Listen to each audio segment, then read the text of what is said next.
So that was what, 96, going into 96. I think, I don't recall. I think that was it 96? Possible, or was it 95? Because there was a bit of time between Senseless Things ending and Three Colours Red starting up properly. How did you get into Three Colours Red? Was Pete and were they already jamming, or? They were. They'd been. Pete and Chris had been in touch for a while. Mm-hmm. I think our manager at the time, Terry Thomas, might have put them in touch in the first place. But basically they were sending each other cassettes of ideas and recording new stuff on 4-track and sending it back and kind of developing songs between them and starting to develop a songwriting partnership. Mm-hmm. Then they recruited Keith, who was at that time, he was in a band called Skyclad. Do you remember Skyclad? I do, yeah. Skyclad, God. Kind of folk metal band. Yeah. From the northwest.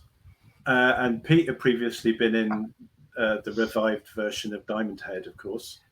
Was quite getting quite used to playing at like large rock and roll shows, kind of thing.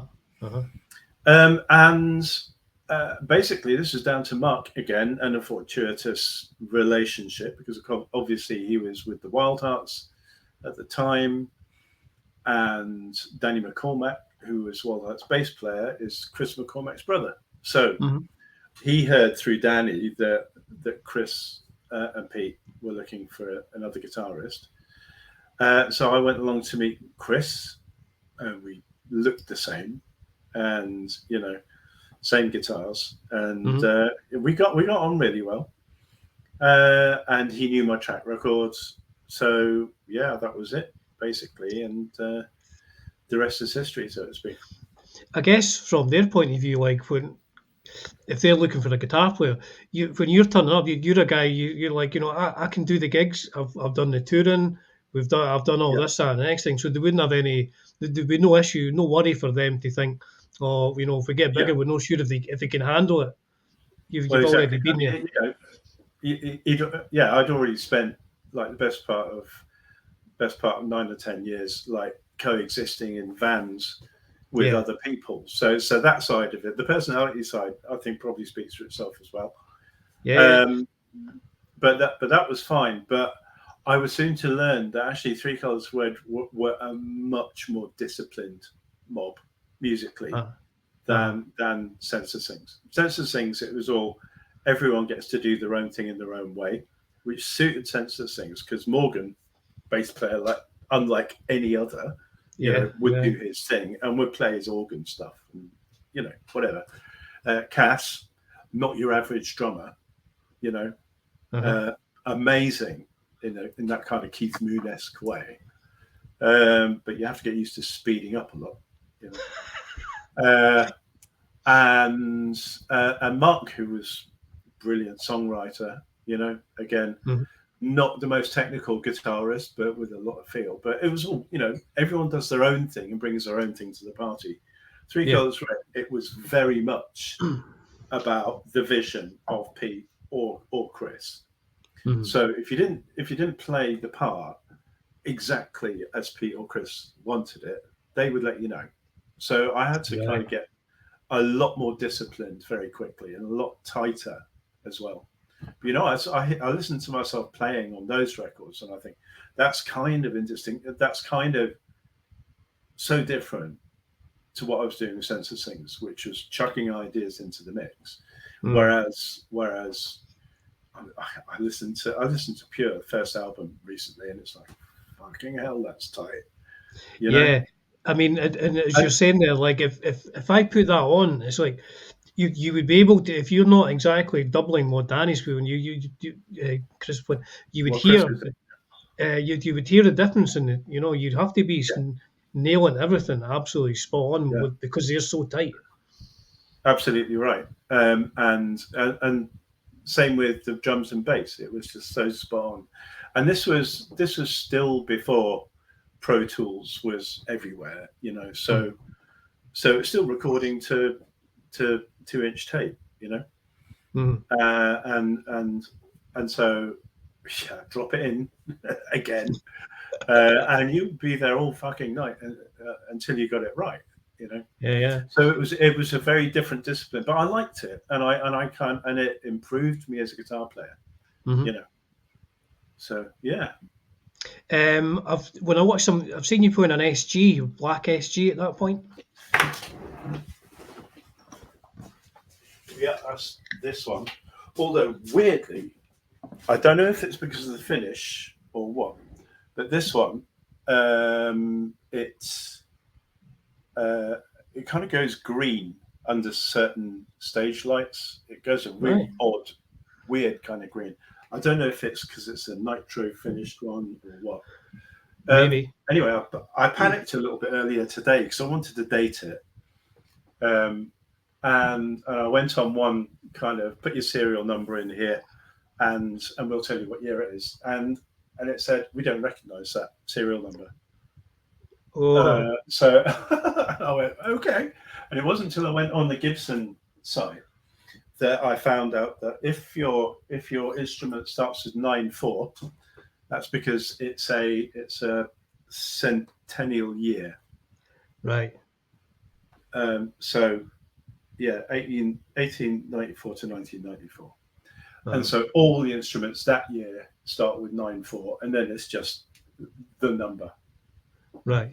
What number guitar it was, basically, comes after that. So what a relief, because I was thinking I was thinking I've got a ringer on my hands here, but I didn't. It is a proper Gibson 94 SG standard. Nice. And this is my number one guitar. I mean, this is the one I will never ever sell under any circumstances. Okay. I got this from Andy Cairns of Therapy. Oh yeah. Therapy was selling off a couple of guitars, which were surplus to requirements. I picked up two of them. I picked this one up, and I picked up a cherry red one as well. This one just sounded better. I don't really know why, but it just did, and it played better than the cherry one. Anyway, a few weeks later, I got a call from Andy's manager saying, "We've accidentally got rid of too many guitars. Can we have one of the SGs back?" I was kind of tempted to say no because I wanted a spare SG, you know, but I thought, fine. They did me such a favor with the price anyway. I think I only paid 250 or 300 quid for this, something stupid. Yeah, I know, right? Part of the reason is, I don't know if you can see it. Here you go. If I've got the light over there, so I don't know if you can see it, but right up there near just here, you see there's a little kind of looks like there was a split between the fingerboard and the neck.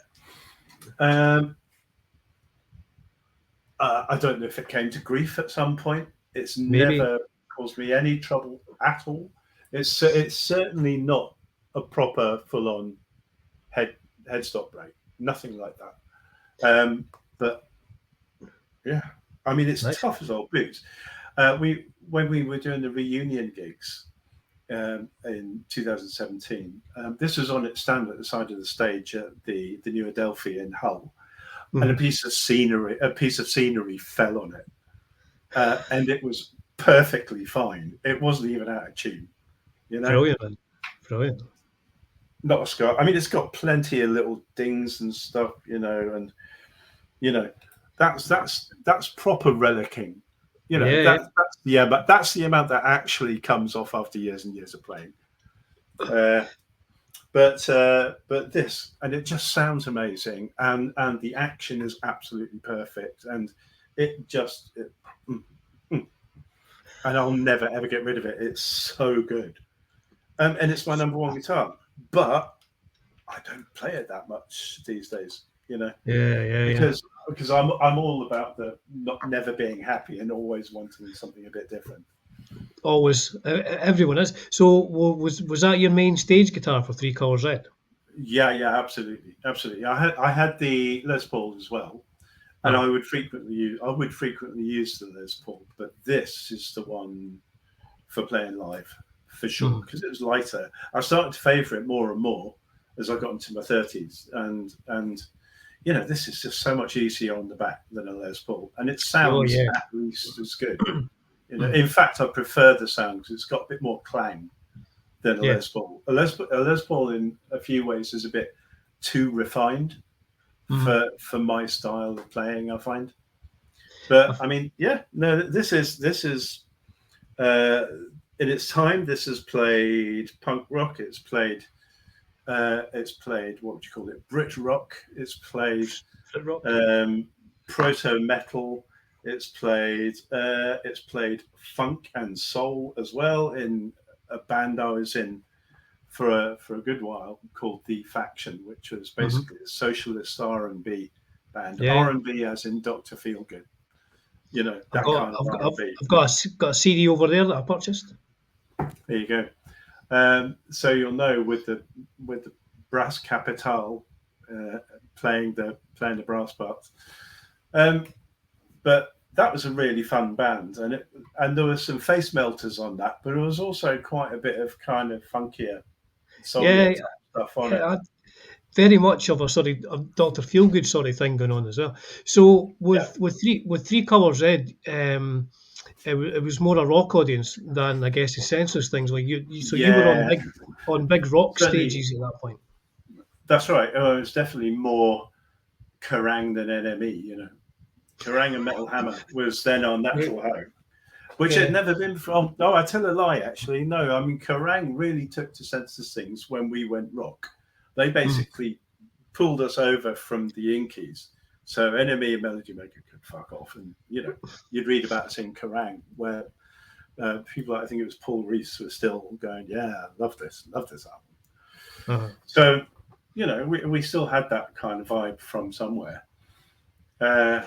So we were kind of graduating to it. I mean, once we kind of gone past the demoing and getting signed stage, it quite rapidly, the hype built pretty quickly. I mean, because obviously it was the Brit Rock revolution was going on. So we were going out with bands like The Almighty and Skunk Anansie and the Wild Hearts, obviously, and just kind of Terrorvision and getting on that kind of circuit, which was the more established rock circuit. And doing gigs at Rock City in Nottingham. It was great. I loved it. Really loved it. And that all happened fairly quickly after we signed to Creation. I was going to ask the first singles on Fierce Panda. Yes, that's right. Yeah, Simon Williams. Was it just that was just put out initially on an indie and then do the album on a major or something? Well, it was before we signed, but obviously Fierce Panda. I mean, I don't know if you've read Simon's book about Fierce Panda and the kind of the story of that record label. It's a great book, kind of interspersed with how his mental health was going off the rails at the same time. All right. Yeah, it's really interesting and very moving, actually. But Simon, the whole idea of Fierce Panda was to get in there first with up and coming bands. If you look at their roster, the kind of bands that they've had on that label, it's fantastic. It's a real who's who of who was around at the time, all doing their first release on Fierce Panda. And that was their whole thing. And obviously, Simon, being a music journalist, he would be aware of the fact that there were companies sniffing around bands like mine. And of course, he's in the perfect position to find out about it and to know about these bands. So he said, "Do you want to do a Fierce Panda single?" And it's like, yes, we do. We absolutely do, because you know how cool that is. It's very cool. And we did want to kind of not be seen as a major label rock band, if you see what I mean, because there's an awful lot of cliches that go along with being in a proper rock band. And we wanted to kind of maintain a bit of an air of cool about it. Yeah. And the way of doing that was to play that kind of music, but to play it in an indie context. Mm-hmm. So it was a little bit, everything about it jarred slightly, which I really liked. Mm-hmm.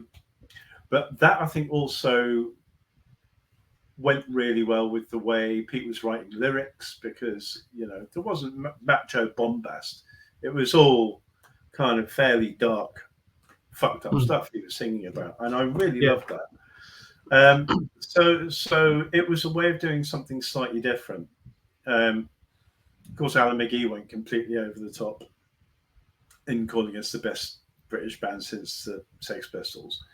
And it's like, we're really not, you know? We're not. How do you expect us to live up to that? You know, I mean, he's the hype man, and God knows he does a good job. And it would, but you know, when you read "Kill Your Friends" by, I can't remember the name of the author, which is basically, you know, a satirical, dark murder novel about the record industry in the 90s. That's quoted at the start of one of the chapters, just to point out how ridiculous everything was at the time. And it's like, yeah, it really was, you know. Thanks, Alan. We'll live up to that. And it's like we're not even the best band on Creation by quite a long way. My Bloody Valentine are on there, for fuck's sake. Teenage Fan Club are on your label. Like, Swerve Driver. Swerve Driver. Jesus Christ, you know. So who? I don't know if I've got the album over there, but who produced it? I can't remember who produced the album. The first one, Pure, that was Terry Thomas. He was our manager. Right. Terry's background is he was in a band called Charlie in the 80s. Right. Charlie, you may not have heard of. I hadn't. Basically, they were playing light rock in the 1980s with quite big hair, and you know, go in and have a little bit of a listen. But Terry had made a really decent amount of money being the songwriter for Charlie, and they were big in the States. So, you know, did very well for himself. And he wanted to break a new band, manage the band, what have you. And actually, he had a great ear. I mean, I think the production on that first LP is really good. Yeah, it is. It's nicely separate. All the sounds are great. All the performances are really good. And I think Terry just did have the knack of getting stuff down to tape really well. You know. So did you go on like the Monsters of Rock tour, almost like doing the big European festivals as well? Yeah, if I never have to see Metallica again, it'll be too soon. Seriously, or Marilyn Manson, come to that. Yeah, we did. We snagged some really excellent support tours around Europe, and we did that whole Monsters of Rock kind of circuit as well, which is just drive from one racing circuit to another, and you know, play to 250,000 people who don't give a fuck about you. They're just waiting for Twisted Sister. Yes, exactly, and watch the same Metallica set night after night after night.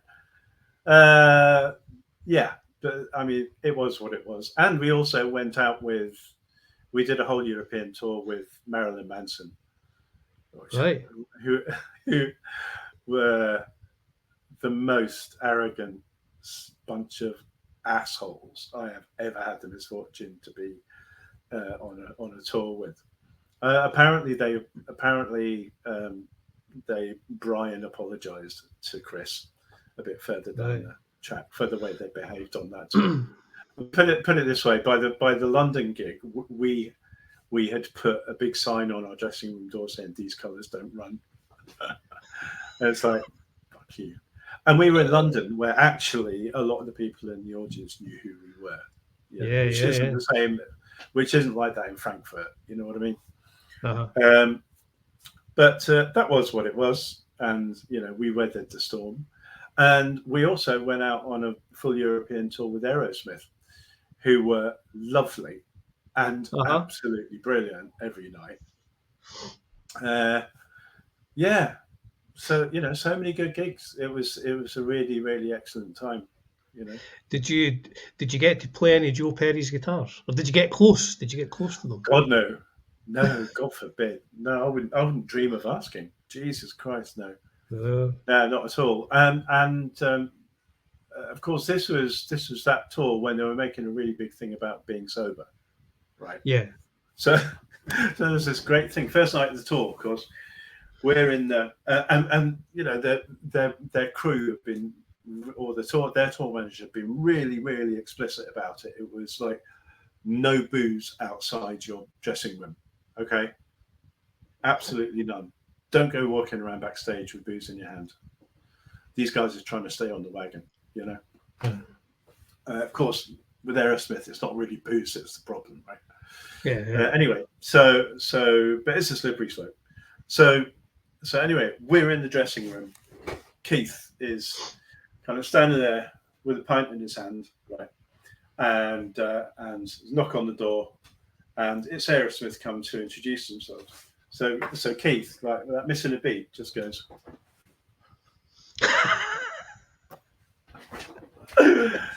And it was lovely. It was lovely. He was doing what he was told, and it was like just slick maneuver, Brilliant. Oh, I miss him. I miss Keith. Anyway. So those would have been big stadium shows, I guess, at that point. Yeah, absolutely. No, those were kind of 20,000 plus, kind of massive shows. What was your backline? Was it like were you using a rented backline at that point or something? No, I don't recall. I think we were using our own gear, and I think we probably had, one tiny corner of one of the 3 or 4 trucks, that Aerosmith had, kind of thing. But I love tours like that. Yeah, because it's catering all the way, and that was absolutely brilliant. Loved it. Nice. Yeah. So when does the second Three Colours Red album come out? 1999, I think I've got here. Revolt's 1999. Yes, that's right. I mean, it wasn't long after that we split. It was that same year, actually. So, yeah, we had dispensed with Terry's services between the 2 albums. You can argue about whether that was a mistake or not. I don't know. I didn't really get that involved with the decision, but I think I remember urging someone just to make a decision about it, because it was really uncomfortable. But I think certain people in the band just really wanted to move on. So we split with Terry, and moved on to different management, and a kind of slightly different approach. When I listen to the 2 albums now, there is I don't think Revolt is as compact and kind of related to itself as consistent as Pure was. But it's the thing that happens with every band is, in a sense, you've got a lifetime to write your first LP. Yeah. And then you've got you're 6 months to write the next one. And also Pete's songwriting was really going through changes as well. And I think Pete was already starting to feel a bit restricted by the format of the band. As you can tell particularly from the B-sides that were around the singles from that album. He was taking it to much more experimental places, And Pete at the time was doing things like, for example, appearing at a Nick Nick Drake tribute gig right. at the Queen Elizabeth Hall, I think it was. And because that kind of stuff he loved, he so there was a kind of much quieter side to Pete, and a much more intensely emotional side, as well as the kind of hard rock type stuff, which he also did so well. But I think there was a bit of a kind of dichotomy going on there, and I think he didn't feel quite particularly comfortable within the context of 3CR at that time. Yeah. And, yeah, I mean, I know and there was already bad feeling. There was already bad feelings start to develop between him and Chris. So, because like when I listen to Revolt, you can tell the songwriting has changed a bit. I mean, there's not as much of that chuggy thing going on, and there's more kind of song, like you said, singer-songwriter thing going on, almost that kind of Nick Drake thing, but in a more rock context. Yeah, exactly. So, I mean, if you were to put the two in front of me and ask me to choose one, I'd choose Pure, just because it's a compact, consistent record that just sounds fucking great all the way through. And of course, you have a load of songs to choose from at that point. When it came to Revolt, Pete was still writing songs, kind of during the production and after the production of that record, of the record being finished. There was always 2 or 3 months during which time you're rehearsing and writing and doing stuff, knowing that you're going to have to do stuff for B-sides. And of course, by that point, all of the songwriting stuff has really been honed, and you're producing really good stuff. So some of those B-sides, I think, were absolutely great. Both of my bands, I think some of our best work is the B-sides. Because of that kind of thing, I think the Senseless Things doing Answering Machine was classic. Classic B-side on a 12-inch single. 3 Colours Red finish not long after after Revolt. Yes, that's right. Final gig was Reading, 99. We were headlining the second stage in the tent, the big tent. And that was a cracking gig, great gig, bit emotional, but we had sign on the dressing room door with the last person to leave 3 Colours Red, please turn out the lights. And that was it. But you're still playing these days. You were playing last night, so you're currently up to. Yeah, I'm sorry. Before we do that, Dunsey, let's not forget that actually 3 Colours Red reformed, but they reformed without.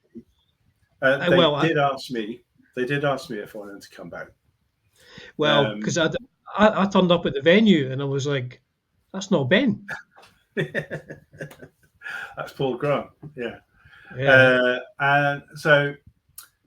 Yeah, there was a little bit of bad feeling about that. I think I was all grumpy about it, and I said a couple of things that I now regret.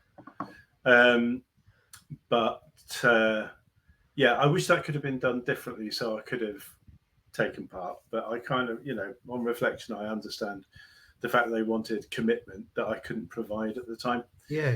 So they cracked on and they did another album and so on and so forth. I have to say, actually, that Pete's solo efforts after 3 Colours Red, I think in between and after, he's had 2 bands of real distinction.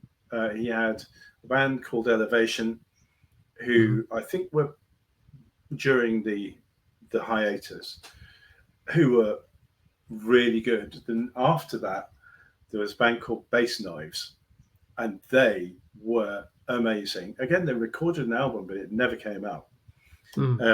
So if you can find, I think there's a video or 2 floating about of Bass Knives. Check out.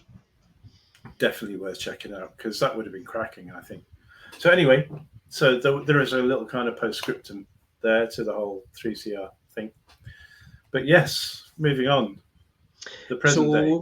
To the present day, to 2024. So you're playing a gig last night. So the band you're currently in and you've been doing for how long? You've been doing that now? Is about 5 years, I think, well, since the faction stopped being a thing, this is 4 of the people out of the faction. Right. Our singer swapped from bass to guitar, and his lead singer, our guitarist, swapped to bass, and is now a bass player. I'm still on the guitar, and we still have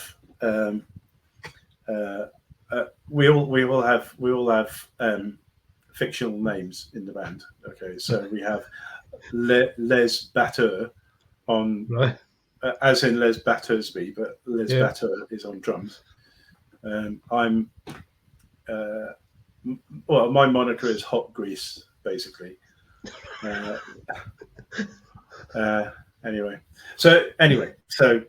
and we also have an entirely fictional backstory, which is that we are a proto-punk band from 1966-67, right. New Jersey, in which there are no original members left. But the original singer-songwriter, Johnny, I can't remember his name now, apparently lives in a shed in Catford, where he still issues forth written songs, which we now take out and play on his behalf. Still representing the Charlemagnes from 1966. I've got a confession to make. I thought that was real. When I really, when I 100%. Really, when I first saw that you were doing that, and I read the stories when they were going since the 1960s. I'm being 100% honest here. I googled. I googled it, and I thought I can't find any record of them anywhere. How strange! So if you hadn't have told me that just now, I'd have left this interview still thinking that's crazy. They've been going since the 60s. Yeah, no, it's entirely fabricated. In fact, quite a lot of our earlier lyrics were written by a playwright actually who lives in Northern Ireland. Who is the silent member of the band? So there's elements of truth in it, you know. But yeah, I feel like I've been conned. It's why do you feel conned? I mean, this is great value. This is art. You know, you're paying for a piece of art. Oh, that's brilliant, man. Honestly, I 100% thought that was an official backstory. Yeah. But there's just enough about it to kind of make you think that's just about possible. Including the bit about living in a shed in Catford. Yeah. You know? Oh, brilliant! So, what's your forthcoming plans? What's next on the cards? Guitar and gig wise? We need to get back into the studio. We've got a double album's worth of material. You know, whether that'll all end up on an actual double album or not is another matter. But we record quick like we always did. You know, we can probably get backing tracks down. We're a tight little unit, so we can probably get the backing tracks down in a day or two. We can probably get them mixed again in a day or two. But it kind of depends a little bit on where we end up. So we're just currently trying to negotiate studio time. Might be Brixton Hill Studios, where they're threatening to record to tape. So you know that would be interesting. I think it'd be a bit more time consuming. They've got the digital alternative if we keep fucking it up. But there you go. And guitar wise, well, I don't need to reintroduce you to the Squire J Mascis, which I think you bought after I absolutely raved to you about it. You did, and it's my second most successful video, which I think is down to your presence in the video. I very much doubt it. I think it's down to the fact that everyone's really interested in the Squire J Mascis. Anyway, but thank you for that. There's also this. which is my Firebird. Well, how did I get hold of the Firebird? I swapped it for something.